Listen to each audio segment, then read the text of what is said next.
251차 화요집회 보도자료 사단법인 북한인권 한반도 인권과 통일을 위한 변호사 모임 제목 북한인권법 전면 개정 촉구 기자회견 북한인권법 가로막는 정치 세력에 대한 준엄한 국민의 심판을 바라며 일시 2024년 3월 12일 화요일 오전 10시 장소 한변 회의실 첫 번째 8년 전인 2016년 3월 3일 북한인권법이 3.1운동 독립정신과 국제사회의 관심을 촉구한 UN 북한인권조사위원회 COI의 보고서에 따라 제정되었지만 핵심 기구인 북한인권재단이 재단이사를 추천해야 할 더불어민주당의 비협조로 출범하지 못하여 법은 8년째 사문화되어 있다.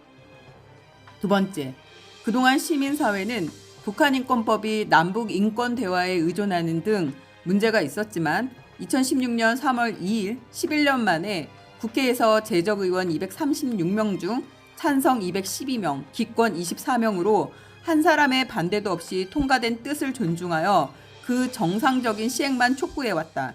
그런데 최근 북한은 남한은 더 이상 동족이 아닌 전쟁 중의 두 교전국 관계이고 핵 공격 대상의 제1의 주적이라면서 헌법에서 자주, 평화통일, 민족 대단결과 같은 표현을 삭제하고 조국평화통일위원회 등 대남교류기구를 전면 폐지하는 등 남북관계의 근본적 전환을 선언하였다.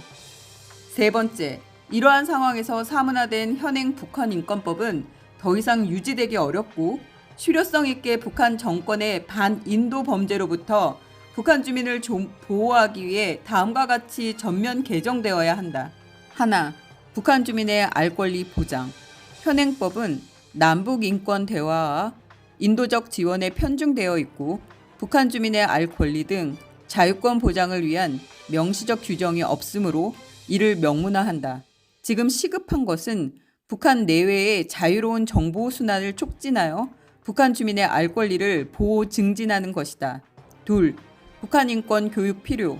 미래 세대인 청소년들에게 북한 인권의 참상을 알리는 것은 대한민국 정체성 확립과 민족의 동지성 회복, 통일 한국의 앞날을 위해서 매우 중요하다. 법에 초, 중 등 교육 과정에 북한 인권 증진 교육을 포함시키는 규정을 명문화해야 한다. 셋, 재단이사 추천 강제. 법 사문화를 초래하고 있는 현행 규정 제12조를 개정하여 교섭단체가 이사 추천을 하지 아니할 경우 국회의장은 해당 교섭단체의 추천에 가름하여 다른 사람을 이사로 추천하도록 규정한다. 고위공직자 범죄수사처 설치 및 운영에 관한 법률 공수처법 제6조 참조. 넷, 법 적용 범위 확대.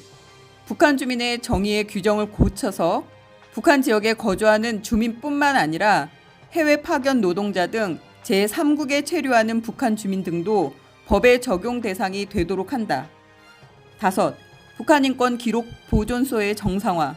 법무부 산하의 북한인권 보존소의 역할은 현행 규정처럼 단순히 관련 자료를 보존 관리하는 것만이 아닌 처음부터 향후 기소를 전제로 검사 등 수사 전문가의 체계적인 자료 수집이 필요하다. 법에 북한인권 기록 보존소의 명칭과 역할을 명시하여 북한 정권의 반인도 범죄의 척결 의지를 보여야 한다. 여섯, 북한인권 문제의 주류화. 북한인권의 문제를 대북 정책의 주요 정책 과제로 하여 범정부 차원에서 협력 추진키 위해 북한인권재단 등 관련 기관의 위상이나 구성 방법도 재조정할 필요가 있다. 법치국가에서 북한인권법은 반인도 범죄로부터 북한 동포를 구출하기 위한 최소한의 노력이다. 인류의 보편적인 가치이자 대한민국의 헌법 가치인 이 최소한의 노력마저 가로막는 정치 세력을 국민은 이번 4월 총선에서 엄중히 심판하고 새로이 구성하는 국회에서는 북한인권법을 위와 같이 전면 개정해야 할 것이다. 2024년 3월 12일 251차 화요집회 보도자료였습니다. 저는 사단법인 북한인권 한반도 인권과 통일을 위한 변호사 모임 한변의 김송죽이었습니다. 감사합니다.